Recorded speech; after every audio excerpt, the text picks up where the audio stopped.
Welcome to my channel arts and craft. ಹಿಂದಿನ ವಿಡಿಯೋದಲ್ಲಿ ಭಗವದ್ಗೀತೆಯ 1ನೇ ಅಧ್ಯಾಯದ 6, 7, 8 ಶ್ಲೋಕವನ್ನು ಹೇಳಿದ್ದೆವು.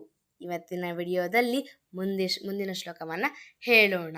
ಈಗ ಶ್ಲೋಕ 9. ಅನ್ಯೇ ಚ ಬವಃ ಶೂರಾ ಮದರ್ಥೇ ತ್ಯಕ್ತ ಜೀವಿತಃ ನಾನಾ ಶಸ್ತ್ರ ಪ್ರಹಾರಣಃ ಸರ್ವೇ ಯುದ್ಧ ವಿಶಾರದಃ. ಈಗ 9ನೇ ಶ್ಲೋಕದ ಅನುವಾದ. ನನಗಾಗಿ ಪ್ರಾಣವನ್ನೇ ಕೊಡಲು ಸಿದ್ಧರಾಗಿರುವ ಇನ್ನೂ ಅನೇಕ ಮಂದಿ ವೀರರಿದ್ದಾರೆ. ಅವರೆಲ್ಲ ವಿವಿಧ ಶಸ್ತ್ರ ಅಸ್ತ್ರಗಳನ್ನು ಹೊಂದಿದವರು, ಎಲ್ಲರೂ ಯುದ್ಧ ವಿಶಾರದರು. ಈಗ 10ನೇ ಶ್ಲೋಕ.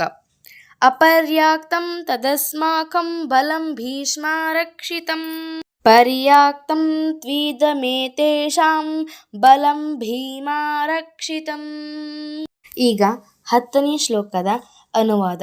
ನಮ್ಮ ಶಕ್ತಿಯು ಅಳತೆಯನ್ನು ಮೀರಿದ್ದು ಮತ್ತು ತಾತ ಭೀಷ್ಮರಿಂದ ನಮಗೆ ಪರಿಪೂರ್ಣ ರಕ್ಷಣೆ ಇದೆ. ಭೀಮನು ಎಚ್ಚರದಿಂದ ರಕ್ಷಿಸುತ್ತಿರುವ ಪಾಂಡವರ ಶಕ್ತಿಯಾದರೂ ಮಿತವಾದದ್ದು. ಈಗ 11ನೇ ಶ್ಲೋಕ.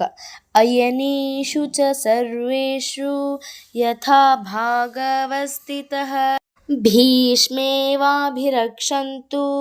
ಭವಂತ್ ಸರ್ವ ಏವ ಹಿ. ಈಗ 11ನೇ ಶ್ಲೋಕದ ಅನುವಾದ.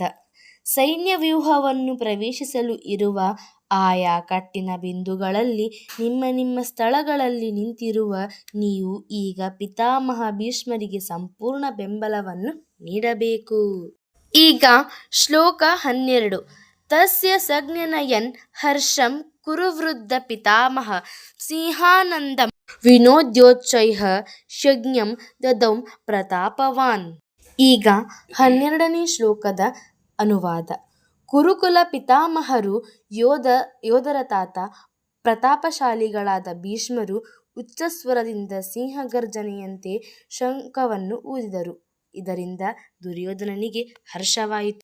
ಮುಂದಿನ ಶ್ಲೋಕವನ್ನು ಮುಂದಿನ ವಿಡಿಯೋದಲ್ಲಿ ಹೇಳುತ್ತೇನೆ.